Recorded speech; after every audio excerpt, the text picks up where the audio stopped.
Well,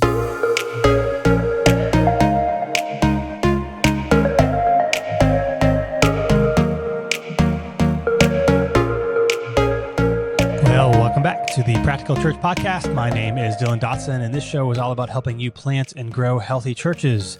Today, I'm going to share with you 8 tips for telling better stories when preaching. I don't know about you, but I think one of the hardest parts for me about sermon prep is not necessarily the study and coming up with, here's what the Bible is saying here, but it's actually connecting it to people emotionally in ways that they're going to remember it. So I'm going to really practically walk with you 8 ways to tell better stories, not for the sake of telling better stories and giving better illustrations, but for helping your sermons be more memorable.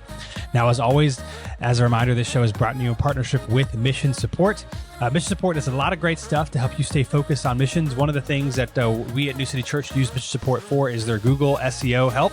And so, listen, if you want to get ranked on the first page in your city when people are searching for churches, you want to check out missionsupport.com today and talk to a guide about how they can help you with your Google search.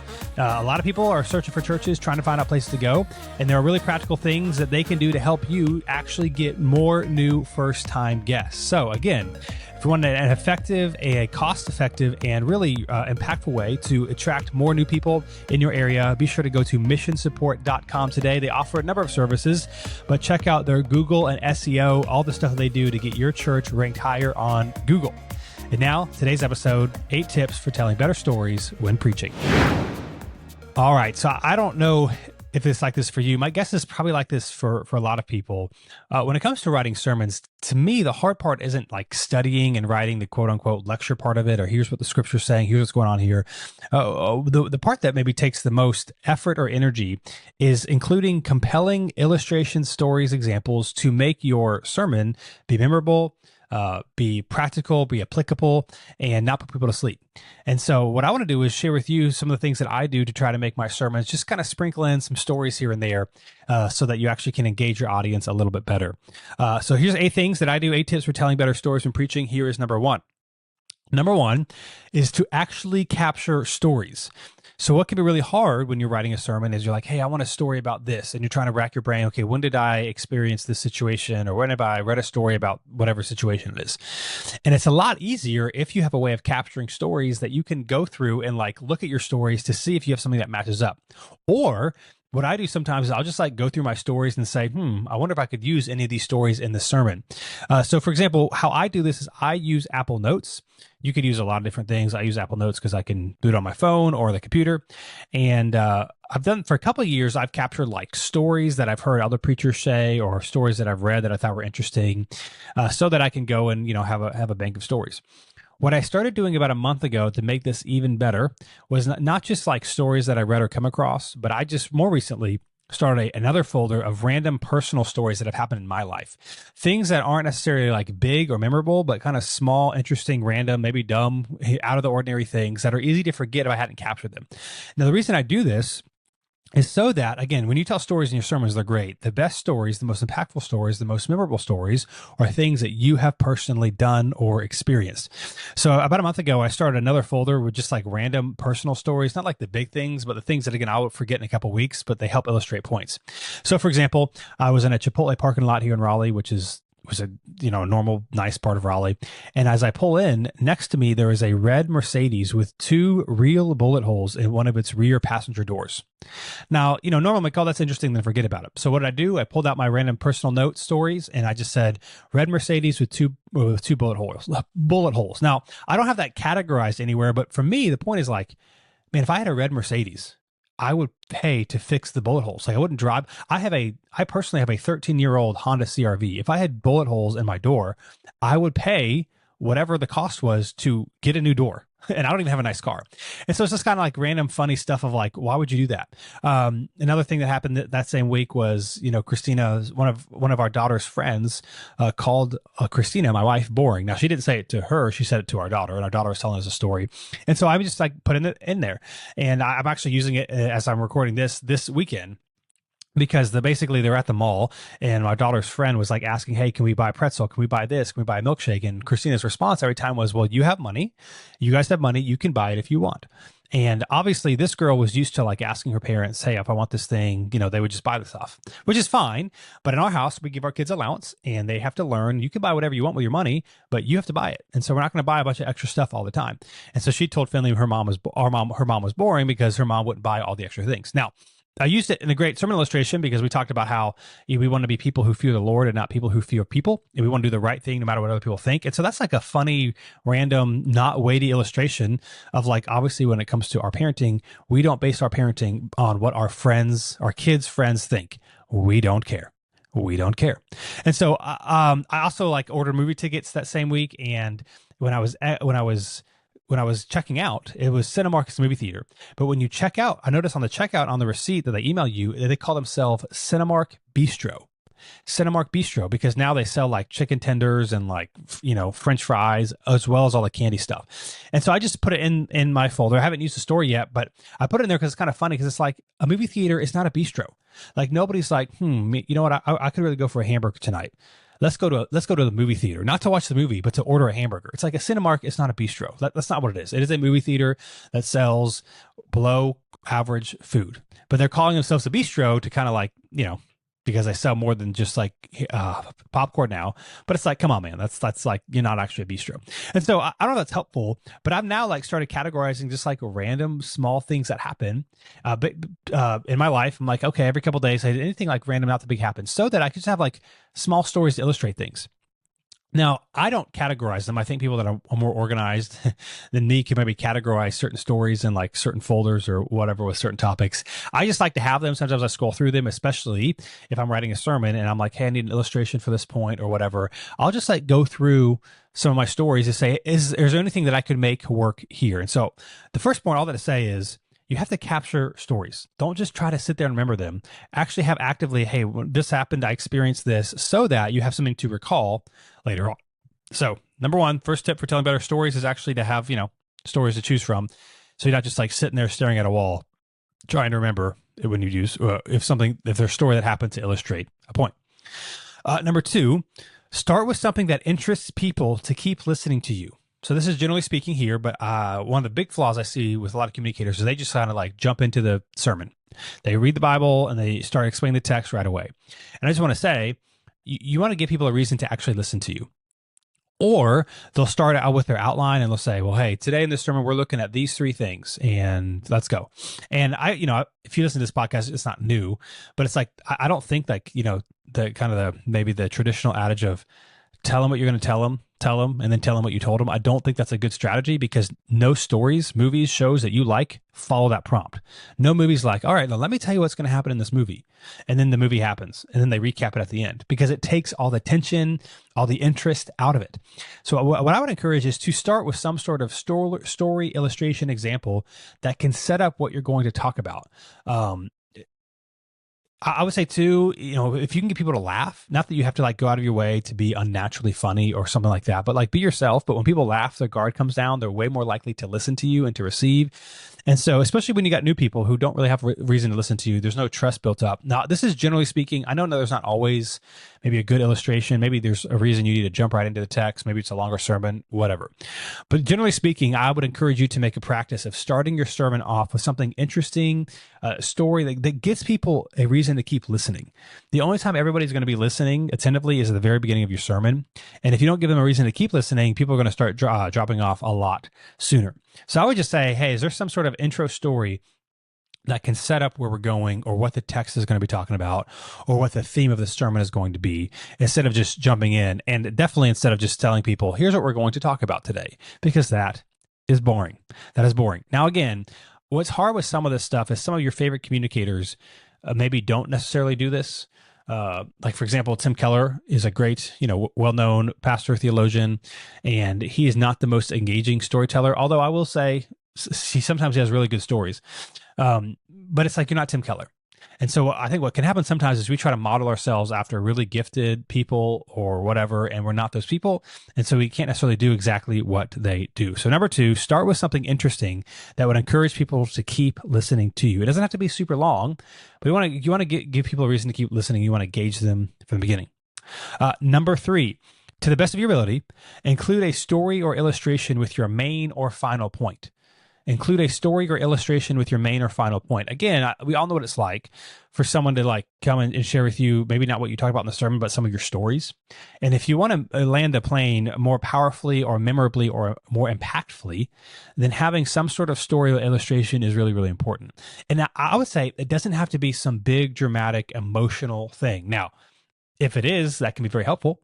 But it can be something simple. And so this is where, again, going back to point one, capturing just random things that happen in your life that are a little out of the ordinary or kind of funny or kind of interesting or just kind of weird is helpful, because then you begin to have a bank of things that you can refer to. It doesn't have to be like, here's the main point. Let me talk about the main point. Let me give you a 5-minute story illustration that's just super dramatic and then close the sermon.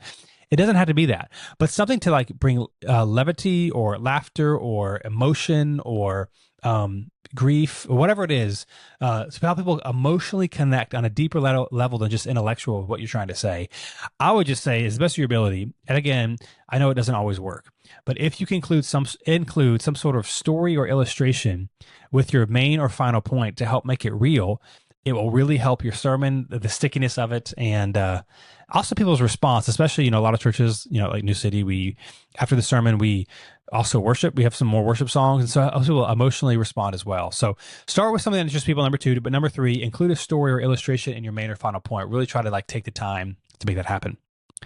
Number 4, this is more with when it comes to communicating your stories. Number 4, don't write out your story in your notes.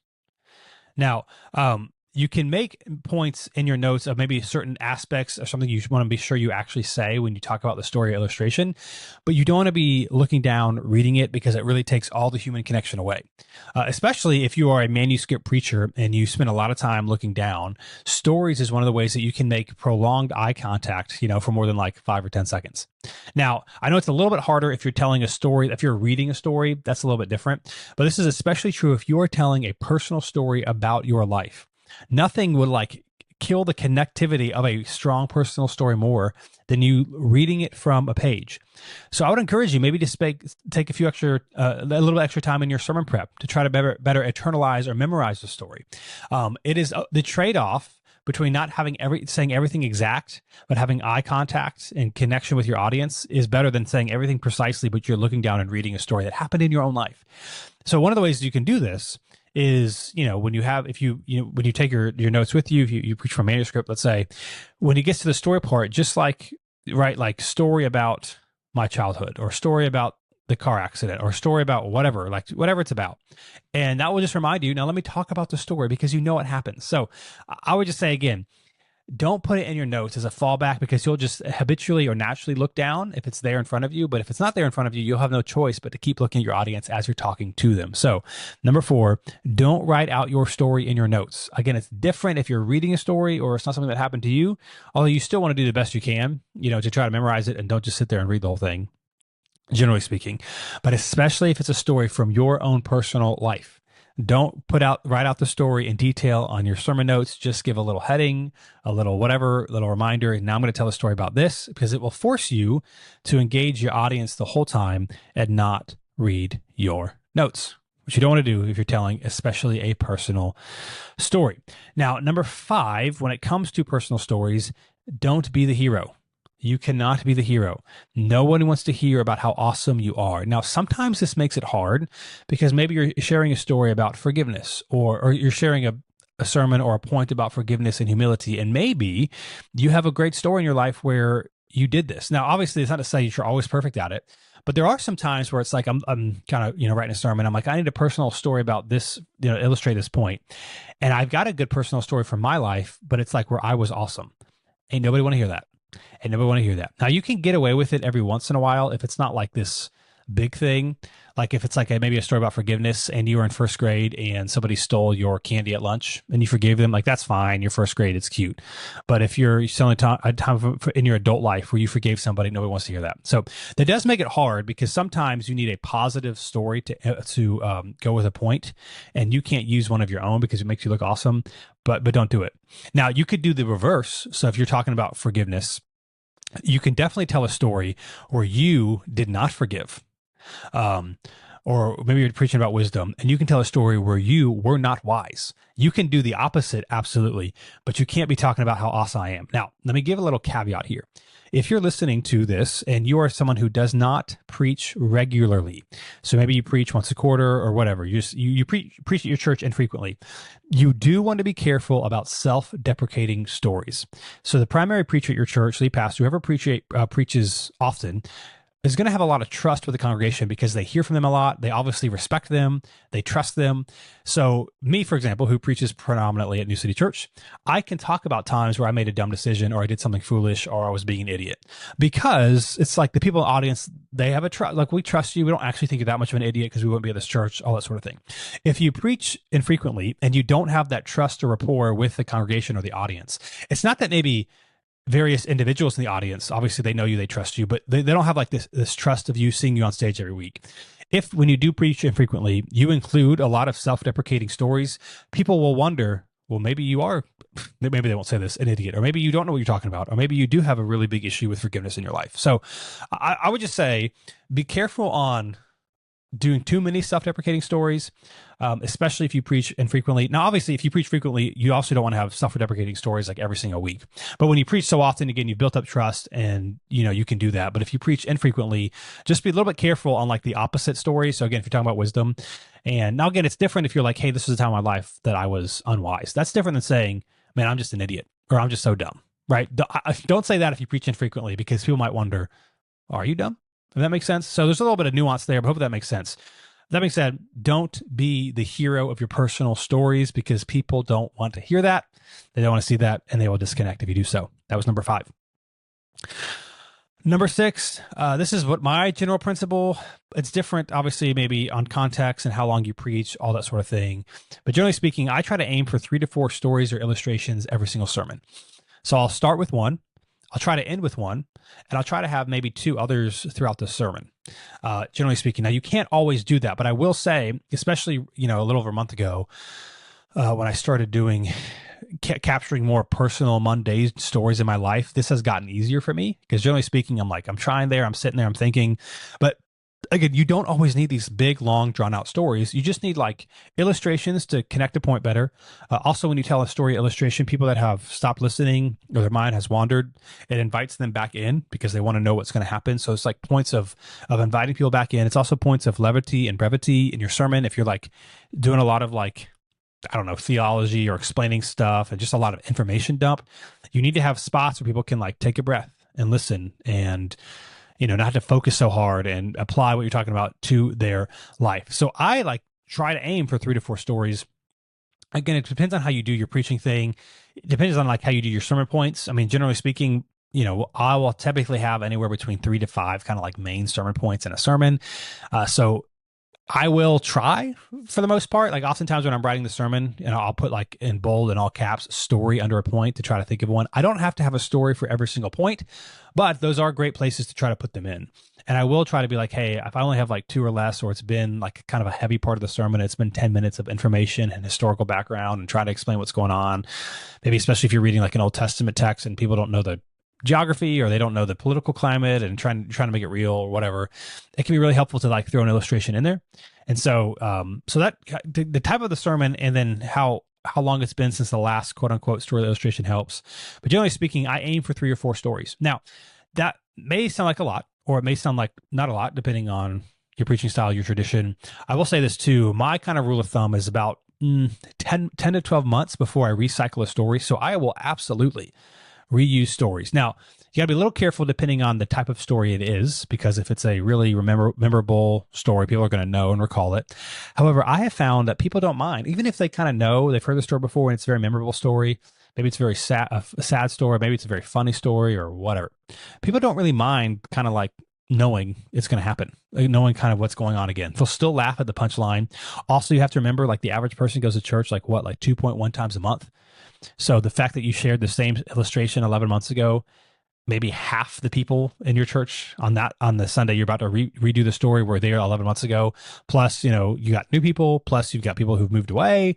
So I don't even know. It's like if you wait 12 months to tell a story, maybe if you do one service and you got some of those people were serving in kids last year when you told the story, I would say maybe 30 to 40% of the people actually heard the story last year, and then maybe what at most half of that 30 to 40% even remember the story, especially to the end. So I would just encourage you, it is okay to repeat the stories. Now you can't do it all the time, but that's okay. I'd also say days like Easter and Christmas, I'm a little bit more flexible because it's like not just about our people, it's like about their friends. And if I got good stories that are going to connect with new people, I'm just going to use them again. So all that to say, aim for 3 to 4 stories, illustrations, having some sort of Apple Notes, Google Sheet, or wherever where you keep your stories is helpful. Also, what's helpful too is Google. All of my sermons are in Google Doc, Google folders, and so you can search. Google doesn't do it the best. Sometimes it's frustrating because I'll literally like type out a sentence that I know is in my notes from the story a year ago, and I'll have like a whole bunch of sermons that'll pop up that don't have that sentence in it. Anyway, you can type in like, I don't know, trash can lady story. Let's say you have a story about some lady with a trash can. I don't know. You can type it in your Google Docs and try to find like when was the last time you used the story. So I'll do that too. I was like, oh, it's been a couple of years, or I shared that story like 4 months ago, because I'll just type in some of the words that would be in my notes from that previous story. I'll do that. So that can kind of help me as well. If you don't use some sort of cloud-based sermon for all your sermons, obviously that gets a little bit harder, but if you do, that makes it easier. You can actually search, okay, when was the last time I used this? But I would just say, don't be afraid to reuse stories, because people don't come every week. They don't remember them, and it's going to be okay. So all I to say, aim for 3 to 4 stories. That's what I do personally. I'm not saying it's the best or the only, but I would say, hey, your audience, your contacts, how long you preach, what is a good baseline that I should really be trying to aim for? Because what can happen if not is like you'll just write your sermon, and if you happen to have a good illustration, great, you'll use it. But if not, it's like whatever. And you don't want to do that. It's good to have a goal to shoot for because you're much more likely to hit it. So aim for 3 to 4 stories or illustrations in every sermon. Number 7 is use images when helpful. So again, people learn differently. Sometimes when you just put something on a screen, it helps people reconnect, emotionally connect. So for example, last week, I told a story because we've got 2 cats, one named Moses, one named Evie, and Evie's just super dumb. She's so dumb.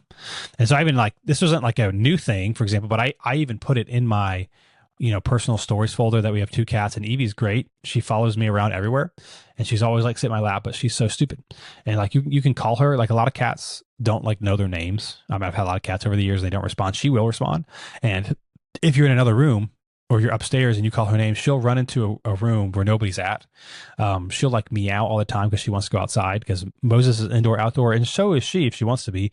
So she'll like howl at the back door. We'll let her outside, and 15 seconds later, she's like screaming on the porch, like won't stop meowing because she wants to come in because she's scared. Or we have in our laundry room was our litter box, and so a couple years ago I put like a little plastic cat door so that we can close our laundry room door, and the cats can still go in and out. Well, Moses uses it all the time. Evie's so dumb. She won't use the cat door. She didn't know how to use it. And so we have to use our, leave the living room or the laundry room door closed. Now, what I'll do sometimes is I'll put her in the laundry room and I'll close the door. And so she has to come out of the cat door eventually. Like she figures it out, but she's just like, I don't know if she's scared of it or whatever. She's just so dumb. And so anyway, when I shared that story this a couple weeks ago, so I was using this illustration basically like, hey, you guys are like Edie, like we're all dumb. We're all like sheep, all that sort of thing. I put a picture of her on the screen just because it's like funny, easy, whatever. Now you can't always do that, but like what I should have done, which I didn't, now that I know better, the red Mercedes bullet hole story. This is like when I first started doing my sermon notes. I put a sermon note on. I should have taken a picture and put in my in my notes app with that story so that I could have used it. That would be great. Actual Mercedes with the bullet hole, that would have been great. And so I'll say too, that can help sometimes. If you have a picture, maybe something you did, or a time when let's say you were in 8th grade, and maybe you just have a picture of you in 8th grade, even though it doesn't necessarily have to do with the story itself, that draws people in. It makes it visual. And that can be helpful. It's okay if you don't. You don't have to do it all the time. Even if you don't have an image for your illustration or your story, you should absolutely still do it.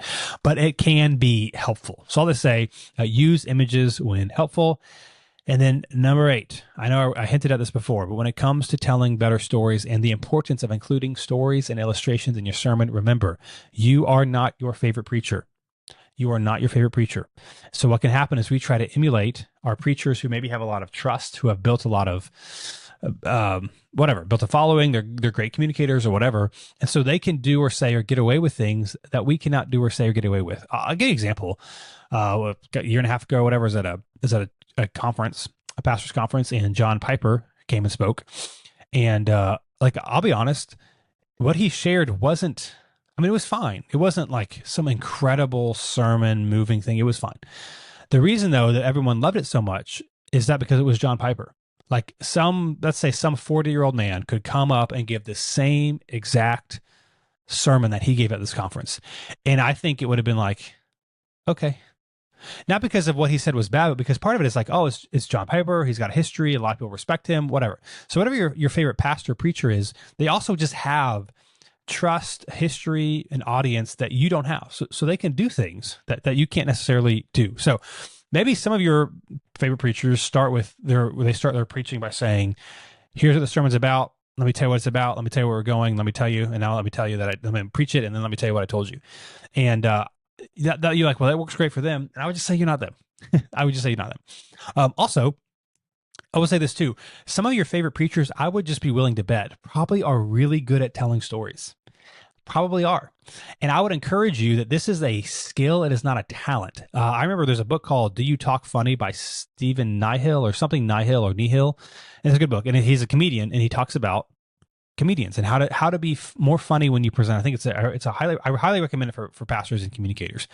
And what he talks about is like a lot of comedians are actually introverts, and being funny is a skill. Like you can actually get better at it. And we might know some people who are like just really funny and really quick off the cuff or whatever, but a lot of like the most famous comedians are actually introverts and are not necessarily quick-witted, but they've created a skill over time. They've learned what makes people laugh, how to do it, and they've gotten better at it. So I just want to say, you might say, well, I'm not good at telling stories. No. What you're saying is you have not developed a skill of telling stories. Now, you might not be naturally as funny or as good at it as someone else, but that does not mean you cannot grow in it.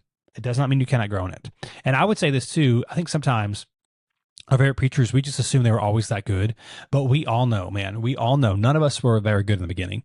And I guarantee you some of your favorite preachers have actually worked on this, have consciously worked on being a better communicator, talking to communicators, preachers, and have worked on it and learned on it. So I would just say you're not your favorite preacher. If they don't tell very many stories or if they do it differently, that might be fine, but you might not have the cachet that they have. And I'd also say some of your favorite preachers also might be really good at this. And you're like, I could never be like them. I get it, because some people I listen to, I'm like, man, he's got the people laughing multiple times, and then he hits them with the hook like right after they laugh, and it's just like, gosh, somebody's like, it feels so impossible. Like, just go listen to him. Don't listen to me. But they've also gotten better at time, and you can too. So I just encourage you, man. Some of these tips that I shared, man, if you work on it, you could do it. You can slowly but surely tell better stories. So again, just to recap, here are the 8 tips for telling better stories. Capture stories. Some sort of a notes app is what I use. Number 2, start with something interesting in the beginning so that people will want to listen to you. Number 3, include a story or illustration with your main or final point. Number 4, don't write out your story in your notes and then read it. Just look up at your audience and tell it. Number 5, don't be the hero. Don't share stories where you're the hero. Number 6, personally aim for at least 3 to 4 stories or illustrations in your sermons. Number 7, use images when helpful. And number 8, remember, you are not your favorite preacher. And those are 8 tips for telling better stories when preaching. Today's observation and reminder is something that's maybe not new to this podcast, but I just want to reiterate. I would encourage you to set a reminder to check/update your church website every week. You or whoever's in charge of it. Maybe it's every Monday, every Tuesday. Just set a recurring reminder. I'm reminded of this because last week I texted a church planter who just launched a few weeks ago, and New City is supporting them. And I had someone in our church text me and say, hey, my grandparents live out where this church plant is. They're wanting more information. What's the name of the church, whatever. And so I was like, awesome. The church meets at this middle school at 10 a.m. And here's the church website. And I go on the church website and it said launching on September 28th. And, when I sent him this text, it was like, October 10th or whatever like that. So then I texted the pastor, I was like, hey bro, your website still says you haven't launched yet, and you have, so update it. Now, again, it's a small thing, and I know a lot of pastors like maybe don't really care about this or don't want to be bogged down with it. I would just say it's not a big deal, and people are checking your website. I mean, virtually every new person, before they come to your church, checks your website. And it doesn't have to be the most biggest, fanciest, whatever it is, but you just don't want things to be out of date. So every Monday, I would say, hey, do I have anything on my website that just needs to be updated so that you don't forget, because it is a really big deal? Set a reminder and check and update your website every week for outdated things, so that people actually know, hey, this church knows what's going on, and they expect new people like me to be looking for information. So that's the observation reminder. Check your website. I would recommend putting a recurring task one day every single week to make sure your website is up to date. Well, today's personal growth tip, or this episode's personal growth tip, I wanted to explain to you why courage is more important than knowledge. Courage is more important than knowledge. Here's what I mean. Most of the time, what you and I need is not more information. Most of the time, what you and I need is simply more courage. So, for example, we might not know everything on how to eat better, but we do know some things. Like a lot of us know what we need to do to eat better, at least than we're eating right now. Or we know what we need to do to get better grades right now. Like we know practical things we could do to get better grades. We know what we need to do to maybe attract more clients. Maybe we know what we need to do to reach more new people, follow up with more new people, and change the ministry at the church. Like you know what you need to do. And while we don't know everything, most of us know what we should do if we want to make progress on a goal. Often it's the courage not to do so that is our bottleneck. Courage is our bottleneck. Not yes, you might not be the wisest, smartest pastor ever, or the best nutritionist ever, or whatever, but you probably do know at least a little bit of things that you could do to take at least one more step. The problem that is holding us back, our bottleneck, is not knowledge; it is courage. One of the biggest reasons we don't try is because we lack courage. We don't walk into courage, or we fear what people think. We're afraid. So we think, well, will they think I'm a failure if this thing doesn't work?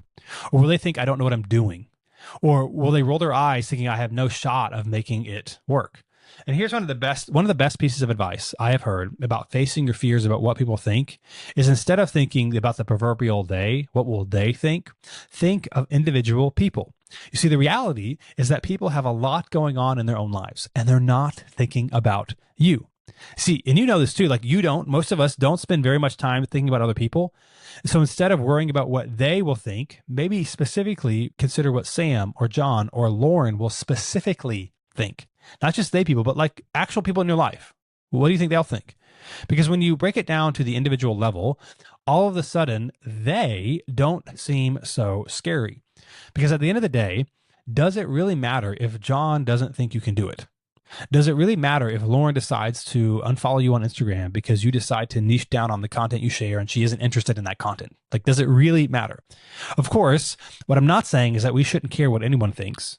We should get advice and feedback, but it should be from those closest to us and those we know and trust. And most often, here's what I found, those people are actually going to support you because they want to see you succeed if you're actually doing a good and wise thing. And so all that to say, if we need is more courage and not necessarily more knowledge. To gain more courage, don't think about them. Go with the knowledge you already have and take your next step. So today's ministry question comes from a church planner I was talking to the other week, and they were asking me very wisely, because they were kind of getting ready to plant, and they're asking, just meeting with a bunch of pastors and trying to learn from them and what they've done. They asked me what rhythms have been most helpful to keep me from burning out. What rhythms have been most helpful to keep me from burning out? Let me share just 4 quick things that I share with him that I think might be practically helpful. Number 1 is preaching prep. I waved this flag a lot on this episode, but you got to have, I was talking to a pastor friend last week, and he's like, oh, my preaching's not done. I got to get it done. And what was happening was, like, he was taking all these meetings, and he was like being so reactive with his time. So preaching prep, put it on your calendar, same time every week, block it out. It does not move. You can make exceptions in emergencies. Yes, but have it on your calendar. This is when I'm working on my sermon. I don't have a calendar that's 24/7 open to everybody because I'm stressed out. I'm not giving my best at home. And then I'm worried it's like Friday and the sermon's not done. And so preaching prep, having a consistent schedule that you follow every week and that you can trust and you know it's going to get things done. That's number 1. Preaching prep. If you want to be a burnt out pastor if you're a regular communicator preacher, don't prioritize your preaching. Just do it whenever you can get to it. That's not good. That was number 1. Number 2, protect your mornings. At least for me, again, part of this is I don't take morning meetings, generally speaking, except on one day of the week I'll be flexible. Typically Wednesdays, I'll be a little bit more flexible with that. But, Tuesday is my sermon prep day. Monday morning, I do some sermon prep stuff. Really, Monday, Tuesday, and Thursday are all various types of like sermon prep and some stuff that takes brain power. So newsletter writing, content prep, that sort of stuff, vision. So like I do have a pretty open calendar of meeting with people, but I do protect my mornings because I've just found when I'm most engaged and most focused, I want to get like some of the heavy lifting done so that I'm not thinking about it later on, so that I'm more free later on, and that I'm not like working on this stuff when I'm not at my best. So protect mornings. Just be very intentional. Not to say you should never take morning meetings, but you should be very intentional on what days you do and what days you don't. Number 4, my sermon is done Thursday. So this kind of goes with sermon preaching prep, I guess, but like I'm done by Thursday at 10 a.m. My sermon's done. Finished. That's the deadline. I'm not saying got to do that, but I would say put a deadline on that needs to be like not Saturday. So have a deadline, because there's nothing special about having your deadline be 30 minutes before you actually have to preach the sermon versus another day. Now, part of this is, when you get in a rhythm routine, you can like really follow it. But having my sermon done by 10 o'clock on Thursdays, that's when I'm done. And that helps me, stay focused and get things done. And then number 4, another thought is restrict ministry evenings worked. So typically, generally speaking, our rule has been 2 ministry evenings. Now, part of this is the stage of your kids and what's going on with their life, that sort of thing. If you don't have kids, if your kids are older, that's different. But this for us is like, we'll do like 2 ministry things a week. And there are exceptions, and there are also weeks where we only do 1 or none. Now, this includes when our community groups are in session, that counts.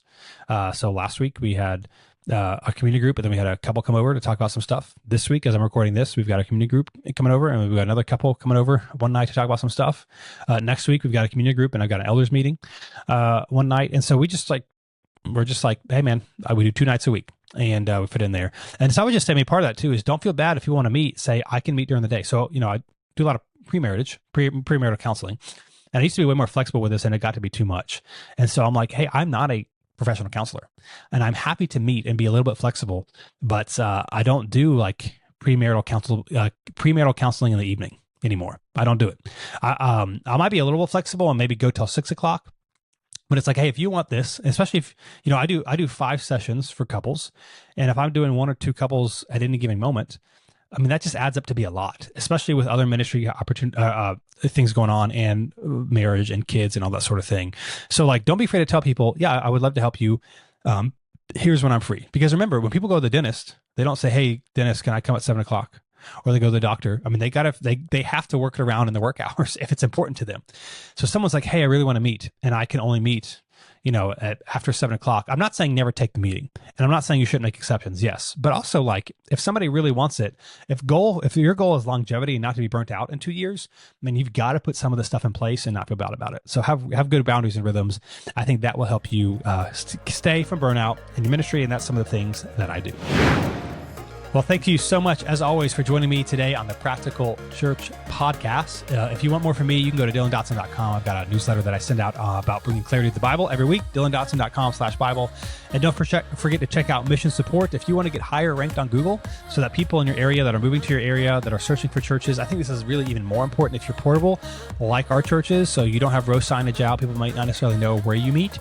That's really important. So go to missionsupport.com today. Talk to one other guy. They do a number of services, but talk to a guide about their Google and SEO. Get higher ranked on Google.